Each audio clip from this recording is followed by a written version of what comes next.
dating a guy that had a child in his life? Preference-wise, yes. Yeah. Oh, that was your preference? That was my preference, Okay. yeah. Give us some detail behind that. Because I knew that he could understand what I had going on versus dating somebody who doesn't have kids and who's like, every weekend, let's go do this. And I'm like, well, nah, I got my baby at home. I can't just get up and leave because you want to go hang out. That's not how that works. Mm-hmm. So I would just prefer to date somebody who knows what I have to deal with and who can understand what my struggles may be from time to time being a mom.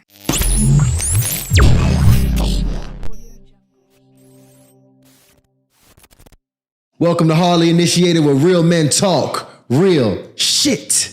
Your host, Tyson Jackson, back live with another episode with my co-host, Ryan Catchings. And today, I got the tough questions ready. Let's get it. We got to dig in. Anytime we gotta, well, I'll let you go ahead and do your thing. I'll let you go ahead and Yeah, let me do my thing, man, because we got this beautiful brown couple right here sitting on the couch. We ain't had a couple in a while, y'all. Mm-hmm. We ain't had a couple come spit some game in a while. So that's special. And I'm happy to be able to speak to these two. My good friend Dion here, Coopwood, is going to be here with his missus. We got Mr. and Mrs. Coopwood here on Hardly Initiated. Welcome to Hardly Initiated, y'all. Let's go. Yeah, How y'all feeling? Just for the people. How long y'all been married, by the way? 3 years. We've been married 3. We've been together for 12. Yep. Damn, Dion, how you get away with that? Indecisive. That you was a businessman, man. Hey, look, I'll let her answer the mad part when it comes to relationships. I don't want to get nothing wrong. Okay. So been together for 12 years. Yeah. Mm-hmm. Been married for 3. Mm-hmm. Yeah. What was happening that first 9? What is that? 9? 8? Oh, that's crazy. Yeah, because so I would start think off digging like that. Well, we gotta know that because it's some messages being put out there that if a man, doesn't take you to the altar after the first, 2, 3. I hear like a 1-2 year rule going on. Yeah, then he really not serious. That's not true. Okay, so tell us about it. What was it that you knew that even though Dion had not put a ring on it yet, that he was still committed to you? The way he took care of me, like I knew deep down inside that he loved me. Like any other couple, we had our issues, but he really took care of me. So yeah, and for me, it was just like just being transparent and honest. We didn't really know like that. Like when we first met, she did say she was like, "You gonna be my husband," and I'm like, she crazy as hell, like she crazy. Because at the time I was like, she told you that. She told me that, yeah. Wow. Yeah. Wow. That's first date? I think that was the first date, right? Probably, yeah. We typically we advise against that shit, ladies, by the way. That ain't no scalable solution right there. Right? And so I just thought, at the time I was kind of like dating other people and I thought she just was crazy. I'm like, well, listen, I'm dating right now. I'm just trying to figure out life. We young. We in our 20s. We young, man. We don't know what we going to do, what direction we going. I'm trying to secure my career and trying to figure out life. And, she come with this, you gonna be my husband. I don't even know what being a husband means at this time. Right. And so I was just like, hey, I'm dating right now. And if you're gonna be the last one standing, cool. She's like, all right, I'm on that. So last one standing. Last one standing. Like that shit is a Royal Rumble or some shit. Because when I was young, I was like, it was really a concept of being young and dumb. You just was doing whatever, however you want, whatever you want. And, we made a lot of mistakes and we've been through a lot. So when you say like been together 12 years, and been married 3 years, this ain't like no easy rodeo. We've been through some stuff. Mm. Yeah, we've been through some stuff, bro. So, So like, I mean, here's the thing. And you, just for context, my man Dion is very successful. All right. We sitting here blessed in the presence of somebody who's produced millions of dollars in his lifetime. And you somebody that is a rarity, you know what I'm saying, in the dating space, in the marketplace. And I think especially for men who are a certain status and who are successful, it's some extra vetting that got to go on, right? Like you really got to make sure that you're not just making an emotional decision, but a business decision, right? Mm-hmm. And were you thinking like that though at that point in time in your life? Because I'm sure 12 years ago, you was a very different cat. Mm-hmm. Was that like one of the main things that slowed down or really made you very analytical in this process? Or was it just because of the place of life that you were in where you wasn't even ready for that? I've always been a forward thinker, And so I also follow the concept of, you grow through what you go through. And so as I was going through things and growing at the same time, I was able to vet, my wife, who wasn't my wife at the same time, during that time frame, because if I was going through stuff, I'm trying to see, are you going to be there for me? If I'm going through, financial hardship or dealing with stuff with my family, are you really there for me? Are you really like just making sure that I'm okay at any given time? And so like there will be times where like, and this is how I kind of knew, as I was on my way up to the top to achieve success, my wife has never, ever, ever, ever, ever. Now, don't get me wrong, she likes spending money, but she has never, ever really been about my money. Like she's always like, are you good type of an asset. I got that more than the financial piece of things. Like I used to tell my wife, I'm like, I remember when we first got together, like if she was going to go to work, she was trying to figure out like, what were we doing? Like she was already trying to plan the day out to come back. Or like, I remember when I used to go out of town, every time I used to go out of town, she would cry. And it's like, bro, I'm thinking myself like, it ain't even that serious, bro.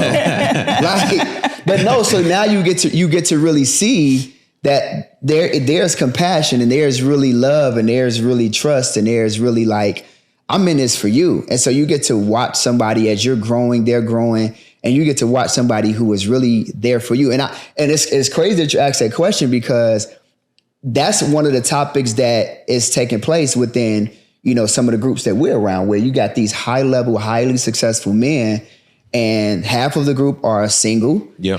You got a third of the group that's 100% single on the market. Yeah. You got a third that's in relationships that they've been in for a while, and then you got a small portion that's married.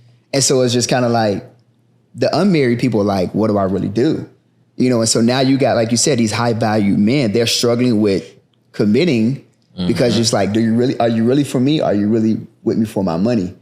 So that's a struggle. But for me, I was fortunate enough to be able to, just grow into the person that I am today, and be with somebody who's been there with me, kind of like, so they say shooting in the gym.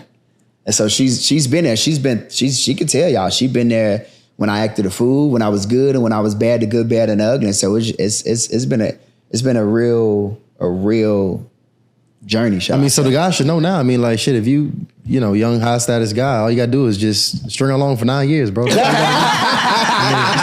the test. That don't work on everybody. That's how it works. That don't work on everybody. And I wouldn't say I was strung along because we did break up for a year and a half. See? Okay.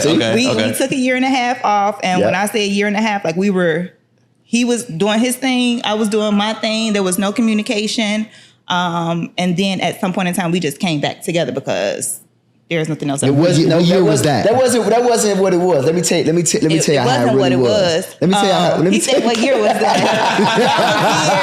So we broke up. We officially broke up in April of 2016, and we got back together October of 2017. Okay. So what happened?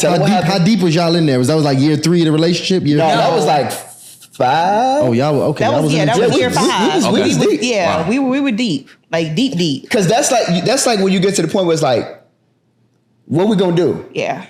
You really get to a point where you like, all right, so what's up? That's when people like normally start having like kids, right? And like either the kids will make you gonna break you, or you start really going through hardships, maybe. So once you get to like around that 5 year, you like, yo, I've been knowing this person forever. So you get to a point where you say, either we're gonna stay together forever, or we just need to cut this off like cancer so we can survive. Like I need to go. So we was at the point where we were just like, it was just like a lot of back and forth. For majority was just really me. I was just making a lot of mistakes as a young man growing into who he is and who he was going to be. And she was just like, I'm tired of it. I'm out, bro. Mistakes meaning dating other women? Is that mainly the mistake? Yep. Yeah. Yep. Okay. Now, and just for context, both of you guys, when you met each other, you both had kids. Yes. Yep. So they've grown up together. Like, okay. She was 2, he was 1. So their birthdays are in July, both of them. So she was turning 3, he was turning 2. So they've literally grown up together as brother and sister. Okay. Wow. So what was that like for the kids when you guys took that time apart after being together for 5 or so years? It was hard. It was crazy. Wow. It was hard. Just listening to the kid, like, where's mommy at? Like, it was hard. just go to bed. Yeah. So your kid was calling her mommy as well. Yeah. Wow. Yeah. So I can see how that can get real tricky, especially when separations. So I mean, let me ask you this. So you meet this young lady, she has a kid. But where are you, by the way, in life right now? Like, where you at financially as a man? Like, where were you? Were you making some money at this point? When I met my wife, yeah, I was doing six figures, like low six figures at that time. Okay. Yeah. So you're doing low six figures. But catch this. When we got together, I think I was making, was it $12 an hour or something? When we got together. Wow. Oh, so when you first met. When we first met. So the how we met was her mom was one of my customers because I worked in the cellular industry. I was selling cell phones. And so her mom was one of my, like, customers that I always take care. She come pay the bill. I didn't want to see Dion. She loves you. I already know the story. Yeah, now you got to be my daughter. Just love me. She was like, you got to be my. She kept saying, you got to be my daughter. You gonna like her. She fine as hell. I was just like, I think this lady crazy. She just crazy. That's called a referral. Yeah, That's a referral. So I'm like, this lady is crazy. She just always for like a year straight. She's like, you got to be my daughter. Then she came to the show one day. I'm like, who's that girl? And she's like, I told you who's gonna like my daughter. Came over there and I'm like, yeah, so I'm activating that phone. I'm like, can I get your number? The number on the screen, so I got your number anyway. It really matter. But she like, no, I'll take your number because I'm with somebody and if it don't work out, I'll call you. And I'm like, all right, cool. So I gave my number. Ladies, let her have that backup. Yeah. Let her have that backup. Just know, fellas, they always got a backup. They always got a backup. So I'm on my manager type one day and a few months later and the phone rang and she's like, hey, I'm like, hey, who is this? She's like, man, you remember the girl who? I'm like, oh, hey, y'all, I'm going on lunch. I'll be back. I'm like, so it didn't work out. She's like, it didn't work out. I'm like, man, that's cool. So what we doing? What and fellas, that's called a hot lead. That's what I'm talking about. Wait, so what was going on during that time? Like, did your mom remind you about Dion or did you literally think of him after the relationship? I thought of him afterwards. Wow, that was a hell of an impression. I ain't got nothing going on. Yeah. Let me just go ahead and call him. I think that was like 6 months later or something like that. Yeah. Wow. But see now, here's the thing though. Because me personally, I just know how I feel. I just don't like dating women with kids, personally. That's just like almost like a big no-no for me. I've tried to date one before. I remember one time I was on a date with her baby daddy picked up. I think like she picked up the phone because her baby daddy called. And like we was on a date and it was something with the kids though. Like at first. And then it kind of turned into her say something like, don't worry about who I'm with. I'm like, what? And then it started kind of turn to something different. And I'm just kind of sitting there and in my mind I said, I ain't never doing this shit again. But you don't have kids though, right? Say it again? Do you have kids? I don't have kids yet. Well, I would understand that. Not yet. I could really understand that. But see, that's why I want to kind of get both of you guys' mindset on that. So Dion first, right? You are in this place, you this brother, you not yet, you don't really kind of got it together yet, but I'm sure you got this vision of where you want to go. Yeah. He clearly was a top salesman too. So. He clearly was a top salesman. Was that something that you were concerned about? When you met this beautiful young lady now and she presented that she also had a child now in her life, was that something that concerned you? Having a kid, nope. Because for me, it was more so kind of like, how can I complain about what's being brought to the table when I'm bringing the same thing? I got a kid myself. I mean, I think that we probably was both taking step parent applications. It's like, how am I going to say, yeah, I got kids, but I ain't trying to be with no woman with kids? Bro, that's crazy. Ain't that the tea calling the kettle black? That's crazy. Okay. Nah, so I was just like, it was cool, like whatever role I got to play. And I mean, and it's been a beautiful, thing, being able to be there for it, him and, playing that role all of these years. And now, because for me, it's like, I look at, like you said, looking at long term, that's something that he'll never, ever forget. You can't forget that kind of stuff, who was there for you and who took care of you and who raised you, It's cool stuff, man. And Ms. Coopwood, I'm assuming you was open, you were as well open to, dating a guy that had a child in his life. Preference-wise, yes. Yeah. Oh, that was your preference? That was my preference, Okay. yeah. Give us some detail behind that. Because I knew that he could understand what I had going on versus dating somebody who doesn't have kids and who's like, every weekend, let's go do this. And I'm like, well, nah. I got my baby at home. I can't just get up and leave because you want to go hang out. That's not how that works. Mm-hmm. So I would just prefer to date somebody who knows what I have to deal with and who can understand what my struggles may be from time to time being a mom. So that would make sense too, because I mean, if you already got a kid, you want to make sure that the person that you're going to be in a serious relationship with can help take care of the kid. So I mean, what better example if they already got one? Otherwise, I think it would probably be a real roll of the dice, right? Yeah. Yeah. Okay. I mean, one of my biggest concerns, though, just personally, again, going back to my story, is always like, especially, you know, just because men are just these creatures, very territorial, very dominant, especially depending on what type of man you have in your life. And that can get tricky as it relates to raising a family and a man wanting to have domain in his home. So just in general, like, did y'all have to establish boundaries as it relates to like you guys' relationship to make sure that you were still able to be the head of your household and able to make all decisions around the kids that were in your household, Dion? So I feel like I didn't really establish any boundaries, you know, because I follow the word. So I'm just more so kind of like, whatever is going to happen is going to happen. And I'm more so obedient to making sure that I just play the role that I'm supposed to play organically, not like I'm choosing a role or I want things to go a certain type of way.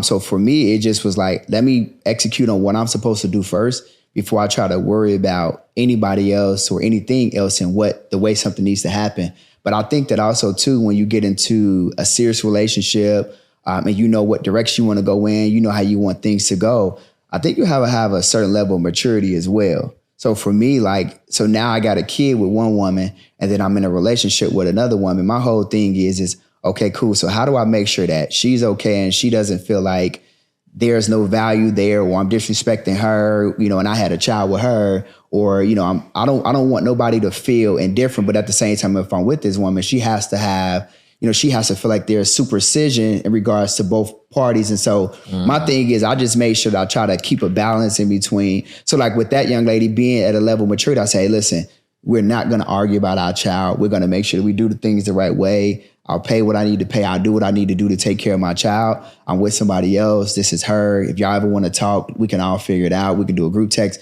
whatever we have to do. I just think that things get hairy and things get ugly and things don't go the way they're supposed to go when people are not necessarily handling relationships from a mature perspective. It's like you have to run directly in the direction that you need to go in if you want things to be successful. Like most people try to avoid conversations. It's like, bro, you got a whole child with that person. You can't avoid conversations and not answer the phone. Or when you do talk to them, you get an attitude and you acting out of control.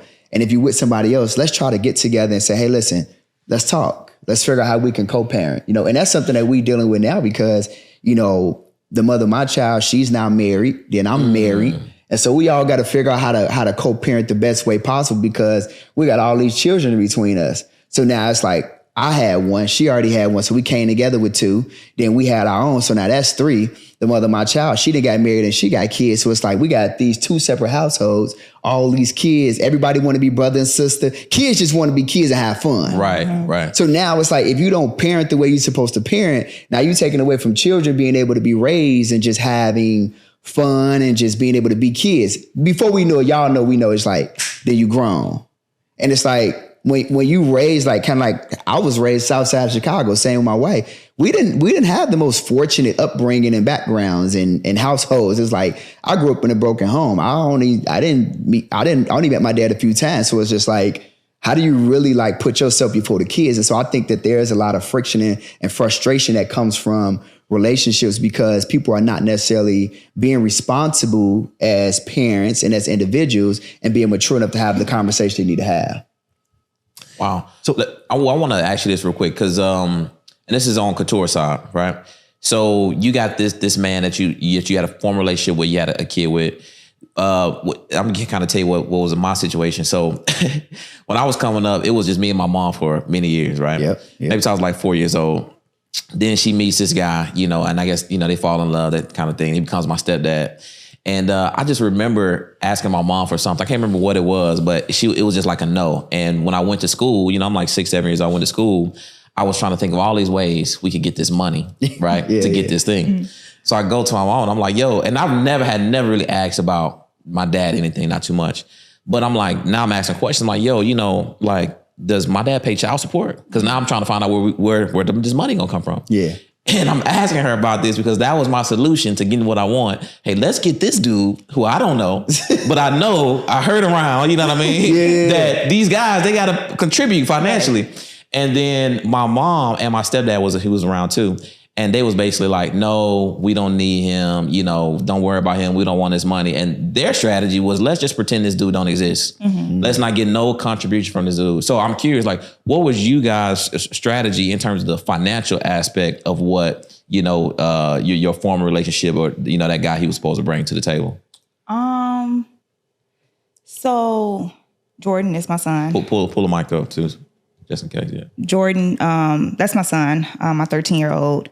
His dad was paying child support. I didn't have him on papers through the court, but he was paying child support. He would give me child support every 2 weeks once he got paid. And that's just how we did it. We did that up until I think he was age 9.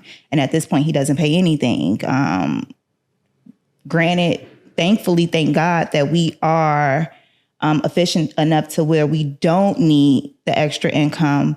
But I mean, I think when it comes down to that kind of stuff, it just really depends on what works for your household and how you want to navigate that situation. So he saw them checks coming in. He said, I ain't sending y'all like damn thing. He said, I see what the hell going on over there. I mean, it's never been a case where that was a need. I just think that was just something that because that was worked out before I even came into the picture. And so for me, it didn't matter whichever way it went. Like, I've always been the one where it's like, we good. Like, even when, like, you know, because there was a time where I lived in Chicago, then the mother of my child relocated with my daughter in Atlanta before I moved here. And when my daughter would come home for the summer, I'm like, listen, anytime she come home, don't send her with nothing. Like, she don't need nothing. I'll go shopping. I'll buy all new stuff. Like, we would literally go during the summer before she got there and just buy all her stuff for her. Like, we good. And we talking about somebody who like, I'm talking about, I find pride in paying my child support. Like, I want to take care of my child. And I agree. Like, we was like, hey, because it was a point in time where things were rough, when she was going through like her marital stage and she just didn't want to talk and stuff was just rough. And it was just like, okay, cool. And she like, all right, well, you know, like, let's do this stuff the court route. I'm like, all right, well, cool, let's go to court. And so we went to court and just did it the right way, did it the legal way. So that way it was, and I think it was just also too, and again, this is about being mature.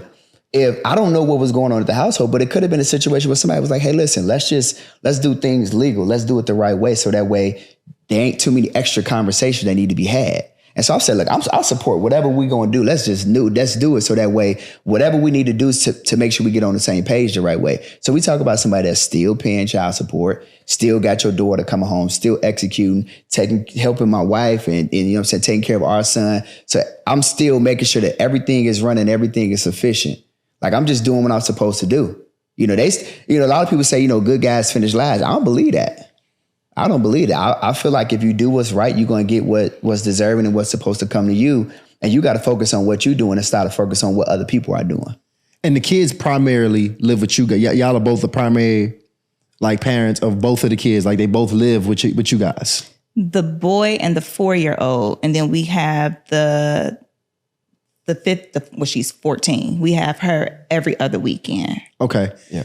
I want to ask you, do you think that based upon where the child predominantly lives, that parent, should they have more of the say-so of what happens, you know, in the actual, like, the decision-making of the child? Is that typically how it goes? It's hard to say. I think that depends on the situation. If you have two people who are willing and capable of co-parenting the correct way, then the decision making can come down to y'all making that decision together. It becomes hard when you have two individuals, not even two individuals. You may have one of the parents who just don't want to co-parent and they feel like they have the last say so.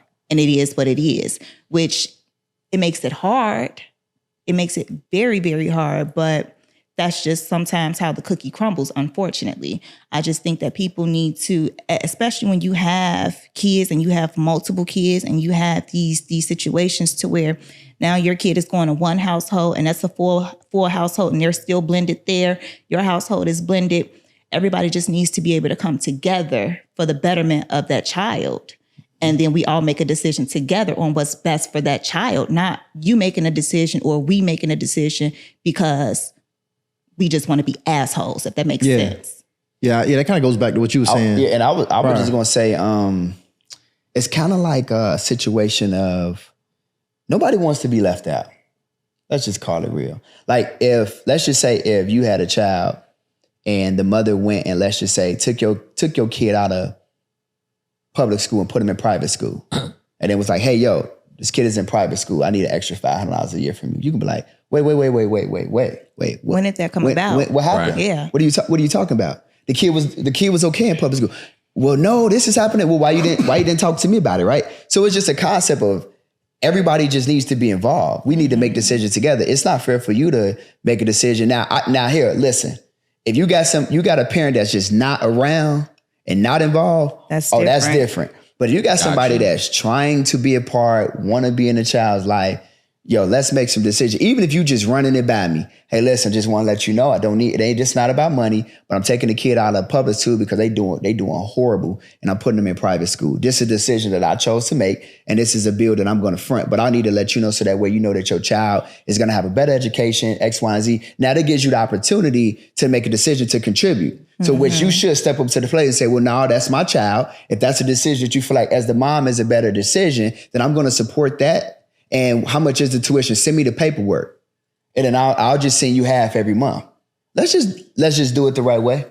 That's it. I don't feel like nobody should be left out. Now, in this relationship dynamic, because you talked about people not being left out, right? But, you still got a certain way that you guys do things. Mm. So when you got your kids, spending time with the other part of their family, and let's say they may not be doing something as, quite the way that you would do it. How do you go about having a conversation with the other party? Oh yeah, we deal with that all the time. Okay. Yeah, we deal with that all the time. Regularly. So for me, it's more of a conversation with me and our oldest, which is obviously she's about to be 15 and she's already told me 2 weeks ago she's an adult, right? Mm. So this is what you're dealing with, bro. And so, she comes over and she'll say, this is what I'm doing. I say, listen, what happens here is what's happening here and what you're doing over there is what you do over there. I'm not concerned about that house. That's not my house. You got to think ain't no man gonna tell me what I'm gonna do in my house. Ain't no, you don't run my house. Mm-hmm. Right. So I'm not gonna try to run yours. Whatever your mama told you over there is what you do over there. Whatever your mama tell you over here is what you do over here. Mm-hmm. But to me, it's like, even still in that, I just look at the bigger picture. It's beautiful that you got to think, bro, you got 4 parents. I think that all 4 of us here probably sitting here probably really only had one. Mm-hmm. Consistently. Right. You're right about that.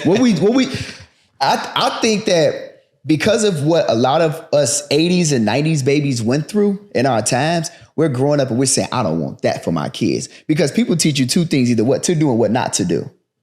That's it. So when you were raised and you grew up, like either your parents was together and they taught you to stay together and put family dynamics and stuff like that, or they wasn't together and you might have said, oh, well, I don't want that because I don't like the way it made me feel as a child. I always wondered what my mom or what my dad was, and that's not a good feeling. So, people have their season and their reason. And they teach you what to do and what not to do. So like my father, for him never being around, it taught me to be around. So now, you got these younger generations of people that was never raised with most of us non-existent fathers. And now the number one goal for us is if we have kids to be in our children's lives. Like that's like the main goal. And so like for me, it's like what happens here, let's just focus on what's happening here and whatever's happening there, respect that as well. Like I have a good relationship with the mother of my child's husband. So we talk consistently all of the time, just to kind of keep things cordial and also to keep things in an orderly fashion. Because, most of the time women just emotional. So things can just go haywire. Mm-hmm. Whereas us men, we just like, hey, bro, what we doing? You picking up? Okay, you got it? Okay, cool. We meet here. What we doing? And it's just, all right, cool, bet. All right, holler at you later, brother. It's just a regular, cool relationship. Okay, so Dion, you talking about some real man shit, some real mature shit right now. So I want to ask you this because, like you said, women can be emotional. Mm-hmm. So before your former relationship, before your former lady, or your child's mom, had her new relationship. Before that, so now this is when she sees you and your beautiful wife. She sees y'all, doing well. She sees that you.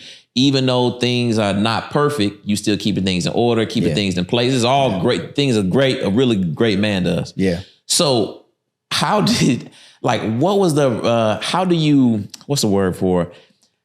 sure that the relationship stays co-parenting and that it doesn't go any further? Because I would personally imagine that if a woman that you had a past relationship with, She sees you maturing and growing and developing all of these ways and taking care of your kid to the best of your ability and making sure she's straight and straightened out, right? I can imagine that could, breed some level of desire, So how did you make sure as a man that you keep the relationship as co-parenting and nothing else? I'm going to give a response that is not going to be Mrs. Cooper, close your ears. No. It's just not going to be a normal response. And I say that because I consider myself a contrarian, where I don't move by, popular beliefs. I am contrary to the belief system. And so the way that I was able to stay focused, regardless of any desires, whether it was the mother of my child or any other woman that desires, a man of my stature, at 32 years old, and I'll tell my age, I just turned 39. For the people that's probably wondering, like, how old is this dude anyway, right? Just turned 39. And when I was 32, I went through a transitional phase in my life where this is when we had broke up, for the time we were broken up. And I just felt like I just needed to get me together. I just felt like I was going through a time where I wasn't doing things right. I wasn't treating people right.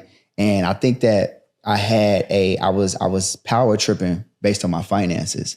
Like, doing six figures, in your mid 20s, I got 2 cars, I got a house. I mean, did what I wanted to do, going back and forth to Miami every couple months, going to live on Sunday, spending $1,000, living reckless. I just felt like I was not holistically together from a spiritual perspective.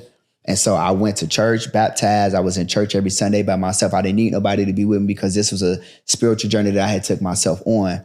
And so in that moment and in that time frame, I had made a vow to God that no matter what woman I got with on a going forward basis, that I was going to make sure that I stayed committed, I stayed faithful, and I did what I needed to do to lead in the right direction from a man and a male perspective.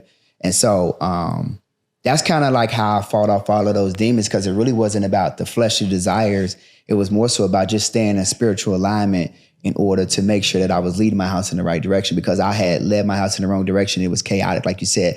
Like now my daughter's like, hey, where's mommy at? I remember riding in the car one day and, my son was in the backseat and he was like, so why do you and mommy argue? And I was just like, bro, this stuff was just breaking. You could break you down when you got kids and you create these little versions of you, and then they asking questions as if they're adult, and you like, what the hell? And you think to yourself, like, what are they listening to? What did they see? What did they hear? Yeah. You like, damn, I thought we had the door closed when we was talking about that. We had that argument. No, bro, they are tuned and locked in. So for me, regardless of and trust me when I tell you, like, I have dealt with some of the craziest, let me try to get them type of stuff. I'm talking about text messages, phone calls, DMs. It's crazy. And so my thing is I stay focused because I feel like there's value in what I have and I don't want to jeopardize it, anymore. That's just where I'm at. So there's nothing or any woman that could potentially come in and ruin what I have. Because I think that when you look at relationships, I think that there's 3 things that will keep people together or break people apart. I think it's infidelity and finances, and I think it's children. Like if you have a child, either that's going to make you stay together or it's going to break you. Like children, it do something weird to the people that's when you're in a relationship. If your finances is not right, that can cause you to break. One person may feel like they pulling too much weight and vice versa, regardless of whether you're married or not. We've all seen this stuff happen. And then infidelity, like, can you keep your pants on? That fleshly desire is crazy, bro. Like it's really crazy. And I'm not saying being a man that is, you don't have flashbacks or you don't think about certain stuff, or you don't be like, God, like you could just be like, I could be anywhere and see an attractive woman, but it's like, I have to just stay focused because it's like, what does that look like, bro? Right. It's like, what does that look like? So you be having flashbacks? That's what, Well, see, I try not to laugh. That's really what they do. I think that's how they think. They really got me thinking like that. It's just memory. I caught it.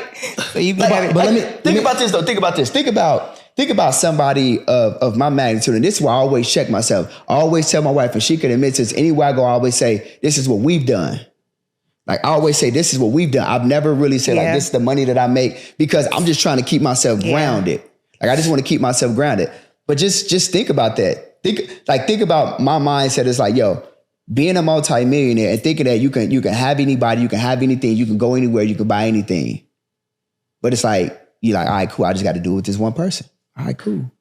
But most people, they can't handle that. You like, Hell no. bro, No. I could buy anything. Like it was a guy, and I don't read a lot of the comments on my Instagram, but it was a guy that commented and he at me on somebody else's post. So I'm like, well, why you at me on somebody else's post? So I went on, I think it was Will post. Will posted something about him and David and the money that David made, and we was all talking in front of the Lambos. And I commented like, yo, that was like super fire. And the dude was like, that was super crazy cap. Like y'all capping, y'all not making the money y'all making. And I'm just thinking to myself like, bro. And he was like, you can't even afford one of those Lambos, let alone 3. I'm like, bro, I really can't afford all 3. Why would I? Yeah, it's crazy. I don't even know why You people get that say a lot, yeah, though. it's crazy. Like, it's like, so even to just think you in a position to be able to bat, like me and my wife was talking the other day, and we were talking about the house, and she was like, this person just paid for their house cash. I'm like, I mean, I could buy a house cash, but I don't think that that's a good financial decision. Me being in financial literacy, it doesn't make sense to me. Right. Like, I need to take my money and put it into other parts of my business and other business investments. Like, it don't, like, make it make sense. Like, even to the point to where it's like, me and my wife was having a conversation. We were texting the other day, and she like, yo, I want some tacos. And I'm like, well, book a flight to Mexico. Like, let's just go get tacos then. It's like, bro, I am doing stuff that people can't do. Like this ain't regular people shit. Right. You know what I'm saying? So I'm able to do this, and it's like, you have to find some way to control yourself, bro. Like, otherwise you'll lose it all. The faster you get it, the quicker he'll take it away. Mm-hmm. Now, I like how y'all... Hold on, I just want to add to this. Yeah. Did baby moms ever try to position herself in any way to make herself attractive? I don't think so. But see, my wife be seeing stuff I don't be seeing. Sometimes I don't see stuff. It go over his head. Yes, I don't know. You asked the wrong person that question. Yeah, it go away. So let's ask the right person. Yeah. No, she didn't. No, me and her actually had a relationship, like a really good relationship. Okay, we shared the same birthday, so wow. Yeah, we had a Don't y'all say that. we had a really good relationship up until a few months ago, and I don't really know what happened, but you know, it is what it is. So when it comes to this, because this is a tricky part too. I grew up actually with a stepfather in my house too, and I know how one important aspect that's always tricky with any step parent, especially a father who's typically the disciplinarian of his home, is disciplining the children, right? Mm-hmm. So how did that look in you guys' household? Like, how did you guys introduce that to the children? Do you just pull back completely and not discipline the kids? Or is it like a strategy to that? Let me take that one. So like, I'm like still kind of like a kid a little bit, you know. I've always been raised, and my mama bought me everything. And so I buy them everything. And so when you don't do, like, I told my son, like, pick a new, I'm gonna just buy him like new ATVs and dirt bikes and stuff. And so it's just like, there's nothing that they don't have really. And so it's like, when you do bad, I just take all that shit away. Like, give me your bro, like, give me everything. Bring me the whole computer. Bring me the whole computer. Everything. You ain't leaving the monitor ain't stay. I told him once, I said, look, I'll take the TV off the walls and this big. You keep acting a fool. Like, wow. I just take everything. Because they love that stuff. And for him, he doesn't act a fool. He just have a hard time sticking to his chores. That's his issue. He's not a bad kid. He don't do anything like crazy and off the wall. Kids will be kids, but he has a really hard time with doing what he's told in regards to chores and remembering to get it done. That's his issue. What's some first world discipline going on over here? And think about this too, you know, just from a man perspective, being a natural innate leaders that we are, children fear us anyway. Yeah. I mean, not saying that they're supposed to, you know, whatever, because the only person that's supposed to be feared is technically God, but it's like, there's a natural level of respect.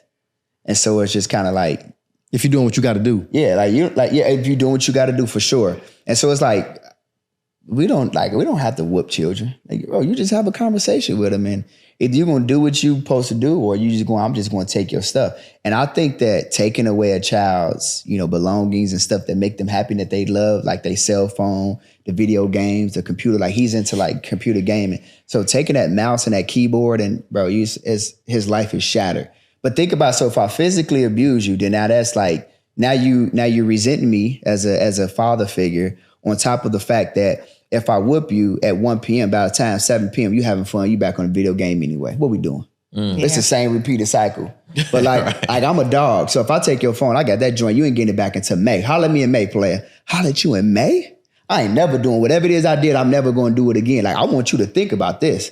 It's like being in prison, bro. Don't act up with me. Like, Yeah, see, I'm giving it back in 2 days. Like, here, get your stuff. Yeah, that's what the Just mamas get your do. stuff. That's what the mamas do. super soft. It's a bro. halfway When they point. feeling better, you know, about the I situation. get tired. He be in my face too. Like, can I?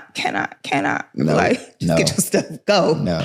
Now, y'all mentioned what we've built, which I like. I like to hear that from my married couples. Yeah. Now, Tyshawn and I are a partnership as well, just like you guys are a partnership.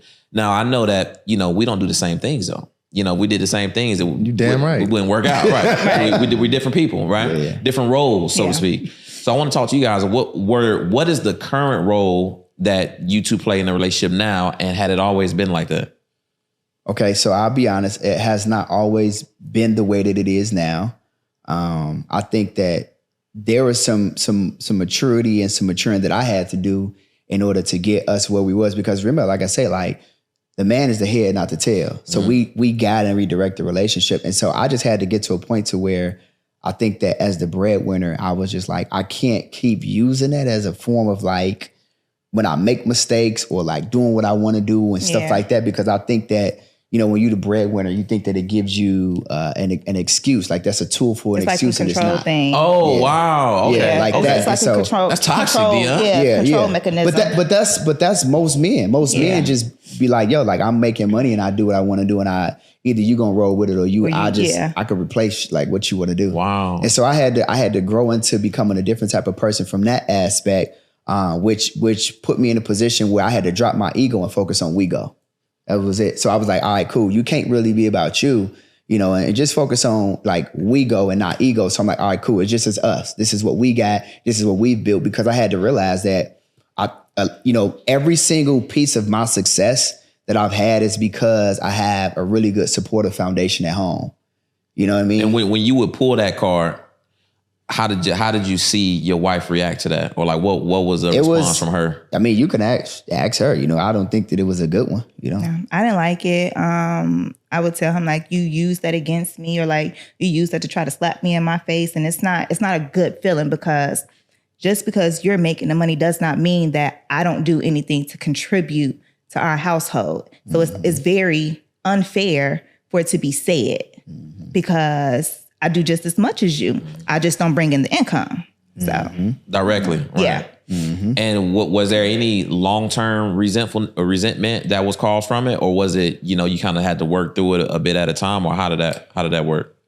Long-term resentment. Or did it impact did it impact your willingness to be as vulnerable and still stay committed to the role that you had? At some point, yeah. Which that's another thing that played into, us having a split too. It wasn't just him wanting to do what he wanted to do. It had a lot to do with the way he spoke to me, and me sometimes feeling, belittled and stuff like that. So yeah, it's just, after so long, you would just hope that the person that you're with is willing to grow. Yeah. And he's grown a lot. And I'm glad we're talking about this, because I think that's what a lot of women are afraid to put themselves in that vulnerable situation where you are playing this role. Because the man at that point, I can imagine all men, they, especially the better they do, the risk of them, pretty much holding that over your head is probably insane. Bro. And I think a lot of women are very, just timid or apprehensive. No, I mean, about that. and honestly, I think it's just kind of normal that like if you kind of want this, I mean, this is just kind of what it comes with, right? Like if I get this kind of man, it just kind of comes with these certain things. Because for example, I mean, right now, Dion is in a position where, you guys both, obviously it's a marriage, but Dion he can generate, millions of dollars. And most of those guys are going to feel like they should have some privileges that comes with that. I mean, what's your thoughts on that? Like, did you ever feel like in your mind, because I know a lot of women feel this way, did you ever feel like if I was able to get a man like this, I'll be more open to him, being able to have, maybe like some fun outside the relationship or something? was that never something you was open to? No, absolutely not. No. Okay. I had a woman one time try to take me Get from somebody her. else to do it. Yeah. Really? I ain't doing it. I had somebody try to take me from her, and she was like, you should really give me a chance. She was like, and I could submit to you and I can do whatever you need me to do. She's like, I know how you like it. I got you. And I was She said, I know how you like it. Damn. Where she learned that? I said, nope, you lying. You lying. I said, you just lying. Who said that? I don't know. She about to get X'd out real bad. I was just like, I'm saying on the phone, like, you lying. You not gonna do none of that. You gonna get me and act a fool. You know what I'm saying? I'm like, Right. nah, I'm cool. I'm good.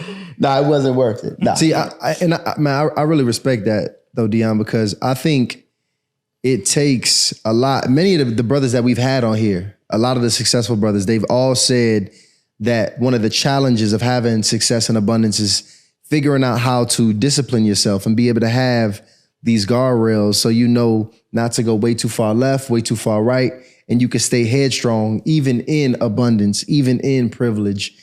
And that's a difficult thing to do. And a lot of people, they say they want $1 million, but if you get $1 million, would you be ready for $1 million? Mm-hmm. You know, or any level of abundance at that. Mm-hmm. And that's just like a personal decision that you've made. Funny thing is, we was at a bachelor party this weekend, kicking it with a bunch of guys. Nice, yeah. And we was having some real deep conversation, man. Oh, yeah. Because it was a big shout out to Juan Pablo. He's getting married, one of our mentors. And he was talking, we all started having bro talk around marriage and commitment. I found a few things interesting. One, I found that every brother in there damn near had a different definition of what commitment was. Oh yeah, it was insane. So we literally went around and we asked everybody, who's in a committed relationship? Some people raising their hand, some people not raising their hand. And you ask them, what's committed? Yeah, what does committed look like? He like, I mean, shit, I got an old lady, but you know, I'm slow down on the fucking every now and then. You know what I'm saying? That's committed. Yeah. I'm like, oh shit, that's committed. And you know, another dude committed, That's you know. crazy. Dude married. It means he's married. And exclusively, you know, dealing with this one woman. So everybody had this different definition behind, you know, commitment. And one of the brothers there, you know, very well established, getting money brothers. I ain't about to call his name. I'm gonna preserve this brother's brand. But he was on that edge of things too. Because he was like, yo, yeah, listen, I mean, I'm getting money, I'm doing this. So I should have the right to have a woman, and she should be 100% okay with X, Y, and Z going down because she's gonna be taking care of this and that. Yeah. And he was able to, you know, back his philosophy, you know, biblically, you know, back his philosophy in these different ways. What was the biblical? And Abraham had many wives. yeah, you know, whatever dudes in the Bible had a bunch of wives. We ain't gonna throw Abraham under the bus either. Nah. Right. Let's preserve him. But see, so it's interesting because I understand how different men have different philosophies around how they should be able to move, especially as they have achieved these certain levels of success. Yeah. Well, if that's the case, you need to go and make sure you find somebody that's going to allow you to do those things, because outside of that, if that woman is not allowing that to happen and you do it, that would dismantle your whole household, your entire household. So I can say as you know, as I was on my way to what we would consider the top, and I still think that there's a ways to go because finances don't you know, consider whether you are in your life. But I feel like there's still a lot of growing that I need to do. But I feel like prior to me getting to the point that I'm at now, I think that I was at that point, like where I was like, I felt like my income gave me an excuse to go out and be with this person, be with that person.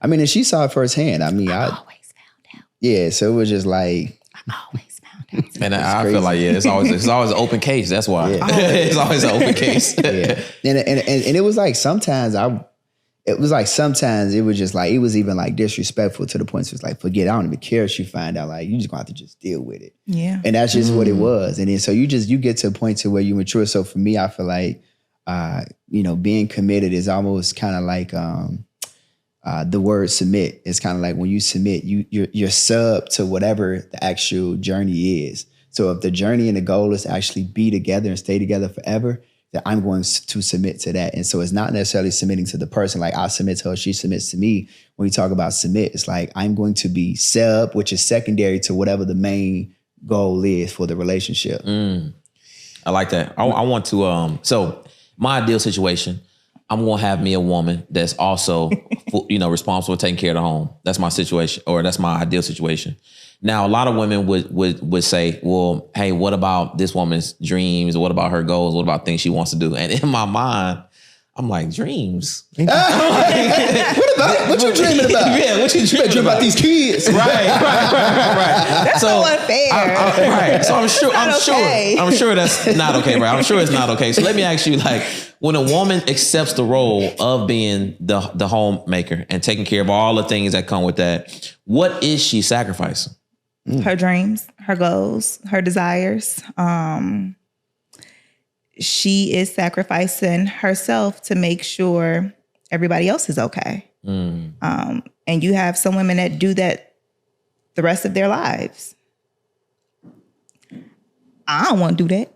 But I get it. Yeah. But you do have some women that do it the rest of their lives, and they don't never put themselves in a situation to where they can go out and do what it is that they feel like they wanted to do 20 years ago or 30 years ago, or however many years ago that it was. Here's the double-edged sword of that. When you talk about relationships, the person that you may like get with or be when you get with somebody is not necessarily the person that you are 5, 10, or 15 years later. That's a fact. So what you have to do is you have to be okay with you pivoting and allowing that person to adjust to the pivots in the direction that you want to go in. Then also too, that person has to be okay with receiving it too. Yeah. So like the person that she is today is not the person that I originally got with. Right. And so I think I've probably watched her change maybe twice in the last, 12 years of being together. So now she's like, yo, I don't want to stay at the crib no more, bro. That was fun. Granted, it was cool. I loved it because especially with my youngest baby, I loved being able to be at home with her. I did put her in daycare at the age of 6 months, but to be able to drop my kids off at school, go pick my kids up from school, come back and have dinner and stuff made, clean my house and everything like that, I loved it. But I got to the point to where I'm like, okay, I'm tired. He out here doing great. I want some of that. Like I want to be some of that. I want to be like that. I don't want to be exactly like that, but I want to meet my husband where he's at. And that's what I'm doing. Yeah. And so I have to adjust to that. Right. I got to adjust to, all right, cool. So what does this look like? And so it looks like she's been in school for 9 months. She just got past a state board exam to become an esthetician.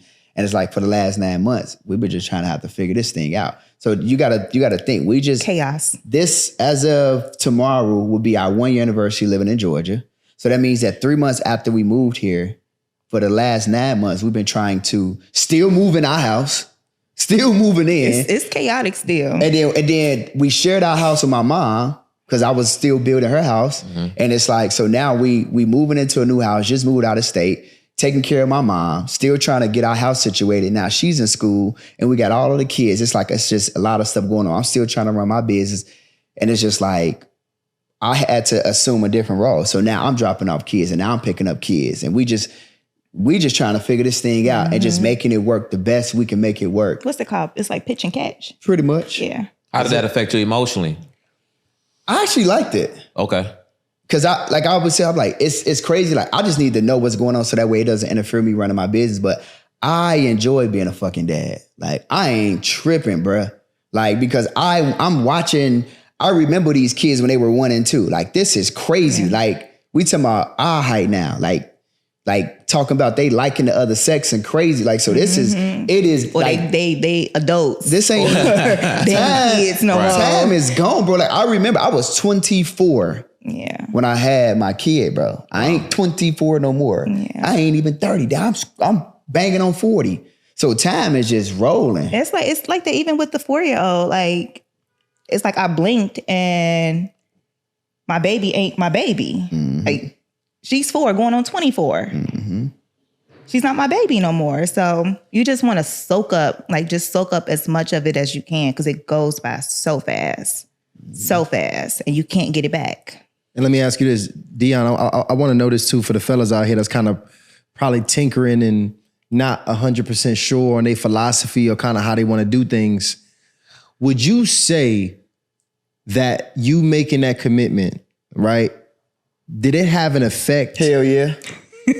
Okay. I know what he gonna ask. Go ahead, bro. Did it have an effect on your paper? Yes, it did. Yep. How so? When I wasn't focused and I, let's just say, messing around with other women and multiple women and stuff like that, bro, that's time, energy, and effort that, bro, I can't know. You are distracted, bro. You can't even focus. You got to sit down. Like, I tell all my non-married friends right now, especially the ones that's like, they around me and they like, yo, bro, I need to get to the next level. Well, you need to find you a nice lady and you need to sit down with her. And if you trust her and you love her and you feel like you could be committed to her and she feels like you feel like she could be potentially the one, you need to marry her, bro. Like, there ain't no time limit on none of this stuff. Like, if you feel like you got the one, go ahead and execute on that, because it'll be better to come home to a home-cooked meal, a clean house, and somebody that you know gonna love on you and do right by you, and you ain't gonna wake up and, you know, your jeans have been ran through. You know what I mean? Right. You don't want somebody, dude, setting you up and coming through the back door and she didn't say, dude, get you one good woman and sit down with her. And then now you could just focus in on the actual task. And then what happens is you got somebody that actually supports your goals and supports your dreams. And all of the married fellas know, like I know, that are ultra successful, that woman is really giving you superpowers, bro. Like, to hear somebody say, you're doing an amazing job, you're doing good, thank you for taking care of us, take care of the family. It makes you just want to go and just continue to just dominate the day, dominate the week, dominate the year. And like I always say, dominate the decade, you feel me?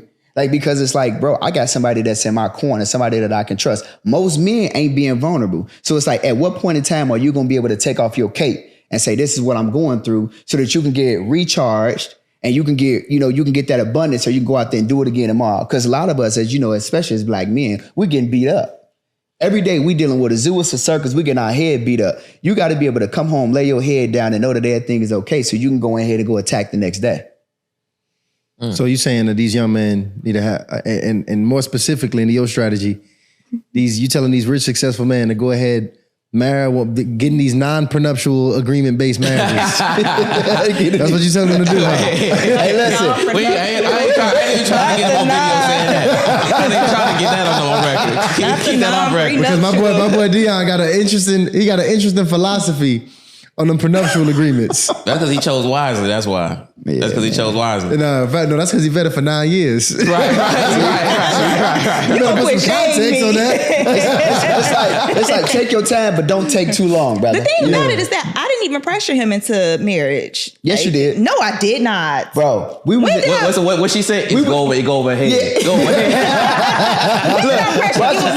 Look, we had moved into our new house. We had just got engaged. She said, I don't want to go into the new year without being married. That's not a pressure. No, that's pressure. We were already pressure. We were already That is pressure. but we were engaged. That's not a pressure. That's not a pressure. We were engaged. I got you, Dion. Oh, well. Hold on, look, watch this. That's not a pressure. It's some people that's engaged right now. That's their problem, not mine. That's their problem. It's some people, not mine. it's some people that's and engaged. they may be engaged because they got some issues going on within their situation too. But if that woman come to that man and say, I don't want to go into the new year not being married, she may run him off. That's pressure. That's pressure. That's not pressure, because guess That's what pressure. he could have said? Well, baby, I want us to have an actual wedding, so let's wait. And I'd have been like, okay. No. So I said, okay. No, she wanted a wedding, and I didn't care for a wedding. And I said, you go get one or two things. Either you can get a new house or you can get a wedding. We not doing both. We was at the courthouse and with a new house. We was at the courthouse. Yeah. That sounds like a And I didn't have a problem with that. king right there. Hey, round of applause on that one right there, Q. Right. Shout out to the smart financial decisions being made with the wedding, the home over the wedding ceremony. Yeah. Bro, we went to court and went to the restaurant and we probably spent $1,000. We had a party the day after because it was New Year's Eve. $2,500. Yeah, but it was like we had a really good time. Yeah, no, and didn't facts. spend a whole lot of money. That's a we fact. had a really good time. So did y'all do something with the family, like reception wise, something like that? At our house, we had a house party. House party. Yeah. Because we got married Yeah, we got married the day before New Year's. Yeah. And we had a house party the next day. Everybody came over. Yeah. We had a really good time. Yeah, we had a good time. Man, that's beautiful, man. Shout out to you, man. You have literally proved a lot of what's going on in the chamber of the relationship space. Saying that these a woman with a child can't get a rich man. That's a damn lie. That's a damn lie. Look at that, because she figured out how to pull it off. Yep. Listen, that's the coaching program you need to drop right here, because the ladies want to tune in. I hate when people say that, how though. to do that. Nobody is gonna want you because you got kids. Who was that? That's crazy. Kevin Samuels. That's crazy. He did say that. God rest his soul. God rest his soul. God rest his soul. And peace be with him. I do got one more question, just one more at least, because you do meet men that have wives or men that are in a relationship, and just from my experience, I think not all women present themselves in a way that I would say this is a wife. And one thing I say about you, Mrs. Coopwood, is that's you do that, and I found that over time with my interaction with you, you're a little bit more open. You know what I'm saying? And I think that. I think that's what a wife does. Like, a wife is not gonna be all like, I don't know you, dog. Yeah, you know what I'm saying? I know you know my man, but I don't know you. Yeah. You know what I mean? But what would you advise the young wives out there, or the women that are in these serious relationships? What are some ways that they can present themselves where the other men that come around their spouse respects them as a wife? First and foremost, I will say, the way you dress can say a lot. I'm not gonna lie. Years ago, like when we were originally coming up, I didn't dress the best. I dressed the way I felt like I wanted to dress. And then once I had my daughter, that kind of switched, because I'm like, I don't want her to see me in a certain way and think that it's okay to carry herself that way. So I would say that it's really all about the way that you carry yourself, the way that you speak, and then the way that you interact with the other sex. Some men may think that you're taking it too far, the way that you interact with them. So just be careful with that, because you don't want them to look at you crazy. So. I agree with that. That's a fact. Well, listen, man, I appreciate y'all for coming up on here and giving us game, giving our people some game, sharing y'all stories, and opening up your home to the people. Hopefully y'all got some game here so y'all can avoid some mistakes or go about taking some of this, put it into y'all relationship to have a better one. And as y'all know, before we can really get this money or have a legacy, we got to have a strong family. And I appreciate what you guys have done and what you guys have built and are still building. And as a matter of fact, I want you guys to let them know where they can get in contact with you. Yeah. So you guys can follow me on Instagram at Mr.phenomenalpower. On Facebook, it's Dion Coopwood. And then all of my other platforms, it's the same, at Mr. Phenomenal Power, on TikTok and all those other social media YouTube, platforms. TikTok, Instagram, all that, Facebook. you know what I'm saying? Yeah. So either one of those, you can find me. And so, you guys need to get contact with me. That's how you can find me. And I do everything, mindset, financial literacy. So you need to get your money right, need to get your bag up, need to get your credit in order. I'm the guy to come see. That's step Absolutely. one before a relationship. They Yeah. can get all that right before you even start. Listen, stop dating these people without asking them what their credit score is, okay? Start right there, family. And listen, if you feel like she or he is the one and they don't got their finances, their credit in order, then be willing to be patient and help them along the way. Get them the keys to success. And Mrs. Coopwood, tell these ladies how you can get them right, because they need help with how they look out here. Wife training coming soon. Yeah, right. Wife training coming soon. All right, so you guys can find me at Mrs.phenomenalpower. That is on Instagram. You can also find me on Instagram at Skinful Beauty. Actually, it's Skinful_Beauty, and that's SKYNFUL_Beauty. Yeah. And listen, that's how you know it's a great relationship, because she got to take the last name and the handle. Absolutely. She got to be official. Absolutely. Right. That's true submission. Right? And y'all women having them little double last names and them whole different Instagram handles. She ain't really rocking with you, player. Facts. All right? She ain't committed. Hey, she got one of them backup dudes, you know what I'm saying? One of them backup. Hey, but listen, thank y'all for tuning into another episode of Hardly Initiated. We are out.